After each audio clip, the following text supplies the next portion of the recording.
नमस्कार. सर्वप्रथम शुभ दुपार सर्वांना. मी विजया अमोल शिंदे, मूळची इथली ठाण्यातलीच आहे आणि खोपड विभागातलीच आहे. जन्म इथलाच आहे. माझी हॉबी डान्स आहे, फॅशन आहे. सगळ्या क्षेत्रातून जाऊन आल्यानंतर इंडियाज बिगेस्ट फॅशन आयकॉन अशा ह्या क्षेत्रात याकरता मी उतरले आणि ही संस्था मी ओपन केलेली आहे की एवाज एंटरटेनमेंट कंपनी स्थापन करण्याच्या मागचं एकच कारण आहे की प्रत्येक कलाकाराला चांगलं व्यासपीठ आणि योग्य तो स्टेज देण्याचं काम करते मी. खूप सारे कॉम्पिटिशन्स केल्यानंतर बऱ्याच गोष्टी मला जाणवल्या की तिथे डान्स केल्यानंतर रिझल्ट अचानक चेंज होतो. त्या पार्टिसिपेटला योग्य ते स्टेज तर मिळत नाहीच आणि अव्वाच्या सव्वा त्यांच्याकडनं मानधन घेतलं जातं. हे करा, ते करा, स्पेंड करा. फॅशन विभागात तर मी खूप अनुभव घेतलाय. स्वतः मी 2-3 पेजंटमध्ये पार्टिसिपेट केलंय. जे खरं शिकण्यासाठी जातात ना ते तिथे शिकवलं जात नाही. फक्त पैसा कमवणं हे मला जाणवलं की प्रत्येक पेजंटच्या मागे पैसा. मला कोणत्या पेजंटला नावं नाही ठेवायचे. पैसा कमवणं आजकालची मूलभूत गरज आहे, पण त्या पैसा जो तुम्ही कमवताय त्या कंटेस्टंटने खूप कष्टाने तो उभा केलाय त्या व्यासपीठासाठी. कारण हे जेव्हा आम्ही पार्टिसिपेट केल्यानंतर आम्हाला कळलं तर म्हटलं आपणच एक असं करूया की असं व्यासपीठ निर्माण करूया की त्यांचे पैसे न जाता त्यांना चांगल्यात चांगलं टायटल देऊया. आणि चांगली खबर अशी आहे की सुरुवात नरेश दादा मस्के यांनी खूप बहिणीसारखं प्रेम केलं आणि त्यांनी सांगितलं चल पहिला शो तू मैदानात घे. मैदानात शो करणं खरंच सोपं नाहीये, पण त्यांची खूप अशी होतं ना पाठीवरती मोठा एक हात होता की तू मैदानात उतर. कारण ऑडिटोरियम मध्ये जर गेलीस तर लोकांना कळणार नाही ठाणे शहरात काय होतं. पण मैदानामध्ये ओपन शो केल्यानंतर कळलं की लोकांना इथे काहीतरी ठाण्यामध्ये घडतंय आणि बरेच डान्सर्स इथे आले. त्यावेळेला आपण कॅश प्राइज मोठी ठेवलेली. त्याला एकच रिझन होतं की पैसे असले तर कंटेस्टंट येत होते हे आम्हाला जाणवलेलं. मग त्यावेळेला आम्ही जवळजवळ 10 वर्ष डान्स क्लासमधून ज्या FD केलेल्या त्या सगळ्या पणाला लावून मुलांना आम्ही मोठी कॅश प्राइज 1 लाख रुपये 2 लाख रुपये हे तिथे मोजले. कारण कोणाकडनंही आम्ही पैसा कमवला नाही. पहिल्यापासून एवाज एंटरटेनमेंटने फक्त त्या मुलाला चांगलं मानधन दिलेलं आहे. कारण टीव्ही शोच्या माध्यमाने जेव्हा आम्ही बघितलं की तो कंटेस्टंट जेव्हा फर्स्ट सेकंड थर्ड जिंकतो त्याच्या TRP वरती तुम्हाला माहितच आहे की बरंच काय काय काय काय सगळं ठीक आहे. चॅनलचं आहे काम, चांगली गोष्ट आहे, प्रसिद्धी मिळाली, ती लोक पुढे गेलेली आहेत. पण नंतर त्या कंटेस्टंटला इथे काम मिळालेलं नाही. कारण कुठे होते तर ती मुंबईत होते आणि ठाण्याला मी सोडू शकत नाही कारण माझा जन्म इथला आहे आणि त्यामुळे ठाण्यामध्ये पण शो करायचंय. तर आपण फॅशन आयकॉन जे आहे, जे सौंदर्यासाठी मी आता बरेच बघितलेले बरेच पेजंट होतात आणि क्राउनिंग, त्या क्राऊनचा जो अर्थ आहे तो त्यांना कळावा म्हणून आम्ही इथे गेल्या 1 आठवड्यापासून दर 2 दिवशी प्रत्येक कॅटेगरीला इथे आम्ही सकाळपासून शिकवतो की कसं चालायचं, कसं बोलायचं, स्वतःला कसं प्रेझेंट करायचं. मग ह्या प्रश्नाचं कसं असेल, मग त्या उत्तर काय असेल. मग प्रत्येक 40% 50 अबाव ज्या आहेत महिला त्या बाहेर नव्हत्या निघत. त्यांना भेटलो आणि त्यांना आम्ही सांगितलं की कसं तुम्ही बोलू शकता, त्यांची भीती काढली. कारण बऱ्याच महिला पेजंटमध्ये जाऊन तिथे नुकसानच झालं, आम्हाला फसवलंच गेलं मग पार्टिसिपेट करत नाही. बाकीच्या आहेत घरच्या काही गोष्टींमुळे पार्टिसिपेट करत नाही. तिसऱ्या गोष्टीतल्या की नाही आम्ही वर्किंग आहोत, आम्हाला वेळ नाही मिळत आहे. आणि चौथ्या अशा होत्या की येत आहे सगळं, पैसा आहे, सगळं वेळ आहे, पण कॉन्फिडन्स नाहीये. तर ह्या 4ही गोष्टींचा मिलाप करून आम्ही रोज संध्याकाळी रात्री 11-12 वाजेपर्यंत त्यांच्या वेळेनुसार इथे शिकवतोय. तुम्ही येण्याच्या आधी सुद्धा इथे होते सगळेजण. त्यांना शिकवत होतो सकाळी 8 वाजल्यापासून की घाबरू नका, उतरा स्टेजवरती.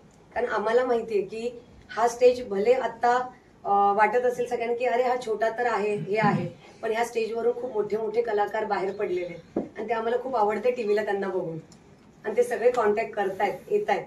तर ही खूप मोठी गोष्ट आहे एवाज एंटरटेनमेंटची की इथून एक कलाकार येतोय, त्याला व्यासपीठ आम्ही देतोय आणि इथून छान शिकून तयार होऊनच बाहेर पडलाय तो. आणि त्याच्या मागे कुठलीही रक्कम नाहीतर कुठलंही त्यांच्याकडनं की आम्हाला हे दे मग तुला हे काम देऊ, हे एवाजमध्ये केलेलं जात नाही. आणि दुसरी गोष्ट मोठी आहे एवाजची की प्रत्येक कंपनी उघडल्यानंतर की कंपनी फिरते की स्पॉन्सरशिपसाठी की आम्हाला एवढी रक्कम हवी, तेवढी रक्कम हवी.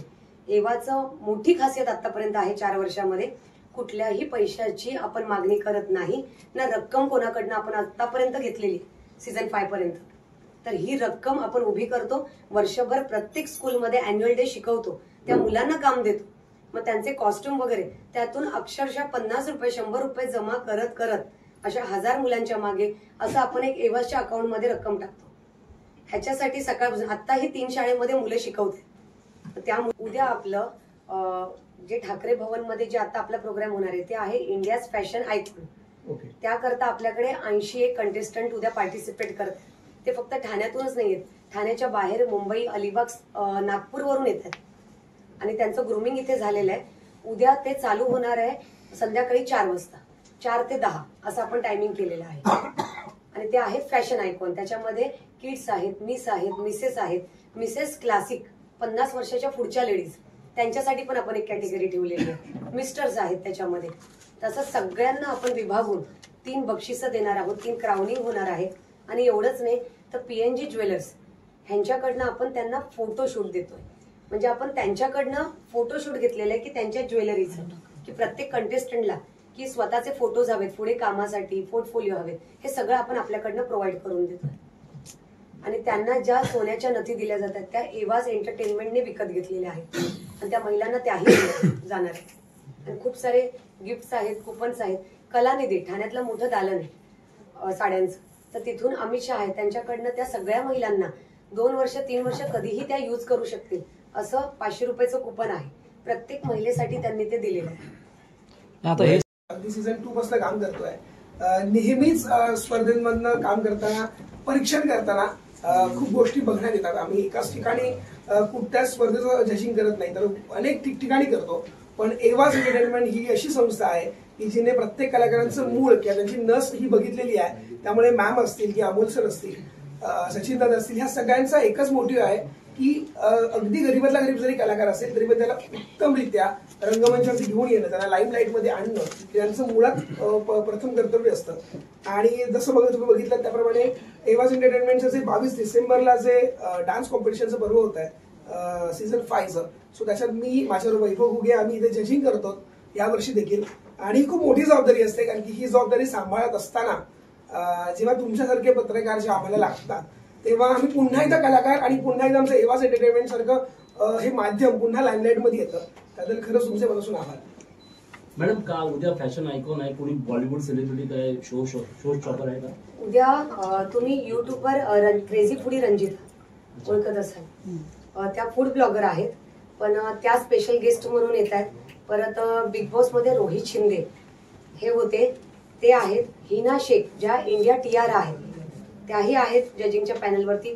अभि पायल असे ग्रूमर, डान्सर, कोरिओग्राफर आहेत ते उद्या आहेत. मंदार तांडेल जे ड्रेस डिझायनर आहेत, सोनी वगैरे चॅनलचे डिझायनर आहेत ते. तर हे सगळे आपल्याला पॅनलवरती आहेत जजिंगच्या. आणि बाकी तुम्हाला माहितच आहे ऍक्टर्स लोकांना बोलवण्यासाठी मोठं मानधन द्यायचंय.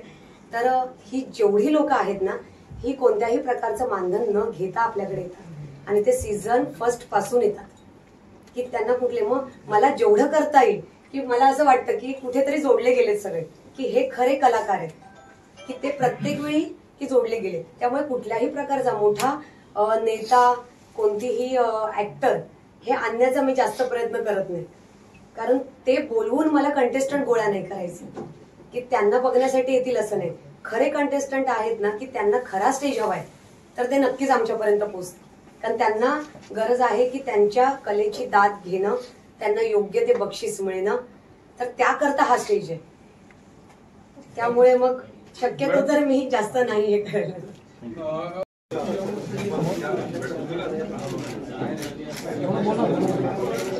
हा आहे मिसचा ग्राउंड, हा मिसचा ग्राउंड आहे. मिस कॅटेगरीसाठी हा ग्राउंड आहे. आणि हा पूर्णपणे आपण कस्टमाइज करून